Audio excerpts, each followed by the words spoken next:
Thank you Jesus. Praise the Lord. ಕರ್ತನಲ್ಲಿ ಅಲ್ಲ ಆತ್ಮೀಯ ಪ್ರೀತಿಯ ದೇವರ ಮಕ್ಕಳೇ, ಮತ್ತೊಂದು ಆವರ್ತಿ ಈ ಸಾಯಂಕಾಲ ವೇಳೆಯಲ್ಲಿ ವೆರಿ ಗುಡ್ ಈವ್ನಿಂಗ್. ಕರ್ತನಲ್ಲಿ ಪ್ರೀತಿಯ ದೇವರ ಮಕ್ಕಳೇ, ಈ ಸಾಯಂಕಾಲ ವೇಳೆಯಲ್ಲಿ ಭಕ್ತನಾದ ದಾವಿದನ ಗ್ರಂಥದಿಂದ ಇವತ್ತು ನಾವು ದೇವರ ವಾಕ್ಯದ ವಾಗ್ದಾನ ವಚನ ನೋಡಿಕೊಳ್ಳೋಣ. ಹಲ್ಲೆಲೂಯಾ. ಕರ್ತನಾದ ಯೇಸು ಕ್ರಿಸ್ತರ ಹೆಸರಿನಲ್ಲಿ ಇಲ್ಲಿ ದಾವಿದನು ಬರಿತಾ ಇದ್ದಾನೆ. ಕೀರ್ತನೆಗಳು 37ನೇ ಅಧ್ಯಾಯ 1ನೇ ವಚನ. ಇಲ್ಲಿ ದೇವರ ವಾಕ್ಯ ಹೇಳುತ್ತದೆ, ಕೆಟ್ಟವರನ್ನು ನೋಡಿ ಹೊಟ್ಟೆ ಕಿಚ್ಚು ಪಡಬೇಡ, ಅವರ ಸಹವಾಸವನ್ನು ಬಯಸದಿರು. ಕೆಟ್ಟವರು ಹುಲ್ಲಿನಂತೆ ಸೊಕ್ಕಿನಂತೆ ಬೇಗ ಒಣಗಿ ಹೋಗುವರು ಎಂಬುದಾಗಿ.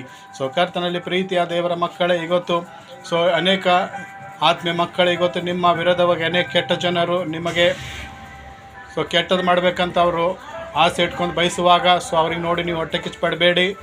ಯಾಕೆಂದರೆ ಅವರು ಎಷ್ಟೇ ಹೊಟ್ಟೆ ಕಿಚ್ಚುಪಟ್ಟರು, ಅವರು ಎಷ್ಟೇ ನಿಮ್ಮ ವಿರುದ್ಧವಾಗಿ ನಿಮಗೆ ಒಂದು ಕಾಲೆಳೆಯುವಂಥ ಕೆಲಸ ಮಾಡಿದರೂ ಕೂಡ ಅದು ಶಾಶ್ವತವಾಗಿ ಇರುವಂಥದ್ದಲ್ಲ. ಅದಕ್ಕೆ ದೇವರ ವಾಕ್ಯ ಹೇಳುತ್ತದೆ, ನೀನು ಅವ್ರಿಗೆ ನೋಡಿ ಹೊಟ್ಟೆ ಕಿಚ್ಚು ಪಡಬೇಡ. ಅವ್ರು ನಿಮ್ಗೆ ಕೇಡು ಮಾಡ್ತಾಯಿದ್ರು ಪರವಾಗಿಲ್ಲ. ದೇವರಲ್ಲಿ ಪ್ರಾರ್ಥನೆ ಮಾಡು.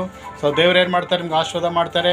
ಅವ್ರು ಏನಾಗ್ತಾರೆ, ಅತಿ ಶೀಘ್ರದಲ್ಲಿ ಒಂದು ಹುಲ್ಲು ಯಾವ ರೀತಿ ಒಣಗೋಗುತ್ತೆ ಆ ಥರ ಅವ್ರೇನಾಗ್ತಾರೆ, ಒಣಗಿ ಹೋಗ್ತಾರೆ ಎಂಬುದಾಗಿ ದೇವರ ವಾಕ್ಯ ಹೇಳುತ್ತದೆ. ಅದಕ್ಕೆ ಕರ್ತನಲ್ಲಿ ಪ್ರೀತಿಯ ದೇವರ ಮಕ್ಕಳೇ, ಇವತ್ತು ಯಾರಾಯಿತು ನಿನಗೆ ಕೆಟ್ಟವ್ರು ನೋಡಿ ನಿನಗೆ ಈ ಥರ ಅಸಹ್ಯ ಪಟ್ಟರೆ ನೀನು ಹೊಟ್ಟೆ ಕಿಚ್ಚು ಪಡದೆ ಅವರಿಗೋಸ್ಕರ ಪ್ರಾರ್ಥನೆ ಮಾಡಿದಾಗ ದೇವರು ಆ ಒಂದು ಅವರ ವಿಷಯದಲ್ಲಿ ನಿನಗೆ ಉನ್ನತವಾಗಿ ಆಶೀರ್ವಾದ ಮಾಡಿ ಉನ್ನತ ಅಭಿವೃದ್ಧಿ ಮಾಡಿ ನಡೆಸ್ತಾರೆ ಎಂಬುದಾಗಿ ಈ ದೇವರ ವಾಕ್ಯದಲ್ಲಿ ನಾವು ನೋಡ್ತೇವೆ. ಮತ್ತೊಂದಾವರ್ತಿ ದೇವರ ಈ ವಾಕ್ಯವನ್ನು ನಮ್ಮ ಮತ್ತು ನಿಮ್ಮೆಲ್ಲರ ಆತ್ಮಿಕ ಲಾಭಕ್ಕಾಗಿ ಆಶೀರ್ವಾದ ಮಾಡಲಿ.